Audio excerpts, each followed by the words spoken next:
कामचोर बहू। कांता बहन की 2 बहुएं थीं, बड़ी कल्पना और छोटी प्रिया। कल्पना का जैसा नाम वैसा ही काम।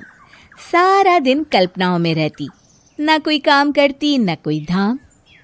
अरे कल्पना बहू, जरा अच्छी सी चटनी पीस दे, आज कुछ मजेदार खाने का मन है। पेट में जलन हो जाएगी माँ जी बुढ़ापे में, और वैसे भी मेरा काम करने का वक्त शाम का है, अब प्रिया को ही बोल दो। इतना कहकर कल्पना वहां से चली जाती है। कांता कल्पना के ऐसे रवैये से काफी परेशान रहती हैं। मैं बना देती हूँ माँ चटनी, ऐसा बोलकर प्रिया माँ को चटनी बनाकर प्लेट में खाने को देती है कि तभी वहां कल्पना आ जाती है। अरे वाह चटनी, जरा चख कर तो देखूं, बड़े दिन हो गए। अरे नहीं बहू, तू तो रहने ही दे चटनी खाना, पेट में जलन हो जाएगी।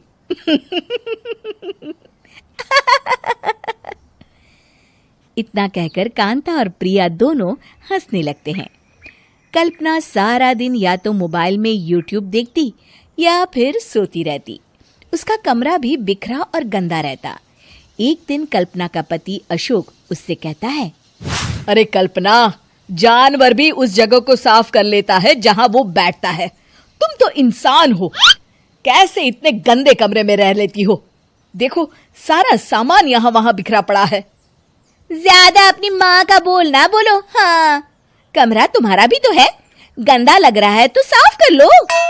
पता नहीं तुम्हारे साथ मैं कैसे जिंदगी बिताऊंगा। इतना कहकर अशोक वहां से चला जाता है। कल्पना बस खाना खाने कमरे से बाहर आती और फिर से कमरे में चली जाती। इससे कांता बहन काफी परेशान रहती।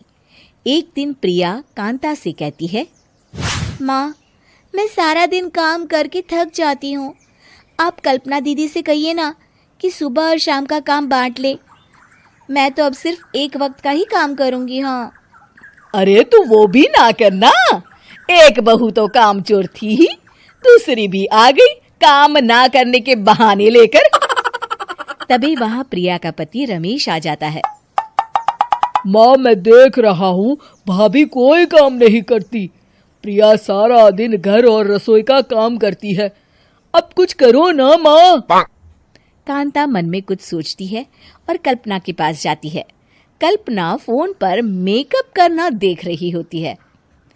कल्पना, तुम सारा दिन बस मोबाइल देखती हो, घर का कोई काम भी कर लिया करो। प्रिया सारा दिन काम करके थक जाती है। आज से मैंने फैसला किया है, एक वक्त का काम तुम करोगी, सुबह का खाना तुम बनाओगी और रात का प्रिया। आप लोगों ने काम को हव्वा बना रखा है। अरे पता नहीं थोड़ा सा ज्यादा काम करने में आप लोग घबरा क्यों जाते हैं। और हाँ, बहुत ज्यादा प्रिया की तारीफ मत करिए मेरे सामने, बड़ी बहू तो मैं ही रहूंगी।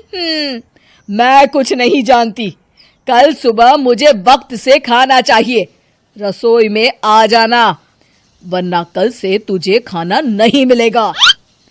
अगली सुबह कल्पना रसोई में नहीं आती है। वो देर से सोकर उठती है और बाहर आकर कहती है, अरे भूख लगी है, आज खाने में क्या है? इतनी देर हो गई, आज किसी ने मुझे उठाया भी नहीं, पता नहीं कहाँ है सब। कल्पना को घर में कोई नहीं दिखता। वो रसोई की तरफ जाती है जहां बड़ा सा ताला लगा होता है। अरे रसोई में ताला! ओ, मैं तो भूल ही गई थी। माँ ने आज से सुबह का खाना मुझे बनाने को कहा था। हे भगवान, इतने लोगों का खाना बनाना क्या आसान है? तभी घर के सारे सदस्य बाहर से वापस आते हैं। वाह माँ जी, मजा आ गया छोले भटूरे खाकर। मेरे मुंह में तो अभी भी स्वाद आ रहा है। अरे कल्पना, तेरे भरोसे रहते तो हम तो भूखे ही रह जाते। कल्पना को बहुत गुस्सा आ जाता है। अब बहुत हो गया, आज से मैं अपनी रसोई अलग कर रही हूँ, मैं अपना खाना खुद बना लिया करूंगी। कल्पना अपनी रसोई अलग कर लेती है, पर आए दिन उसका देर से उठना और काम न करने की आदत से वो भूखी ही रह जाती थी। उसी के सामने घर के लोग अच्छे अच्छे पकवान खाते और कामचोर कल्पना को जैसे तैसे ही खाना बनाकर खाना पड़ता। पर एक दिन तो हद ही हो गई। माँ, दीदी आज सुबह से कमरे से बाहर नहीं निकली, हमें जाकर देखना चाहिए। सो रही होगी कामचोर कहीं की, पर तुम कहती हो तो चलो देख लेते हैं उसे। कल्पना कमरे में पेट पकड़कर बैठी होती है। हाय मेरा दर्द, पेट दर्द के मारे मर रही हूं मैं।